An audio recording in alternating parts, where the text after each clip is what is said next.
Hello, আসসালামু আলাইকুম।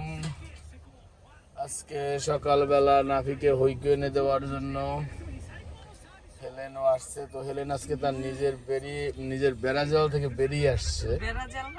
সে এতদিন তার ছোট গাড়িটা ইউজ করতো, এখন সে আজকে আমার নিশান সেরেনা, যেটা বড়টা মূলত আমি ড্রাইভ করি বেশি।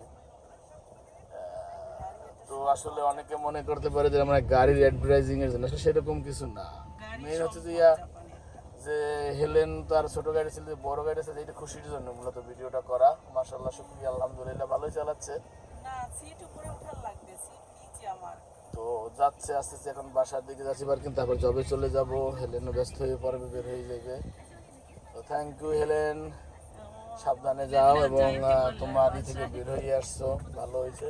সব গাড়ি ড্রাইভিং মূলত জাপানের সব গাড়ি ড্রাইভিংই যার লাইসেন্স এর যে আসলে সব গাড়ি চালানোই উচিত আস্তে আস্তে। কারণ একটার ভিতর থাকলে দেখা যায় এই গাড়িটা নষ্ট হলো, এই গাড়ি নষ্ট হলো, এটা নষ্ট হলো, বা পরবর্তী আরেকটা গাড়ি হইলো, সবসময় তো এক গাড়ি থাকবে না, তাই না? তো পুরো জানা বা শেখা বা এক্সপার্ট হওয়া ভালো। ড্রাইভার যেই হোক না কেন এক্সপার্ট হওয়া ভালো।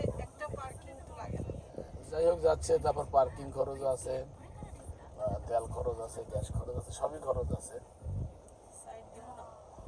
ওকে, তাহলে আল্লাহ হাফেজ।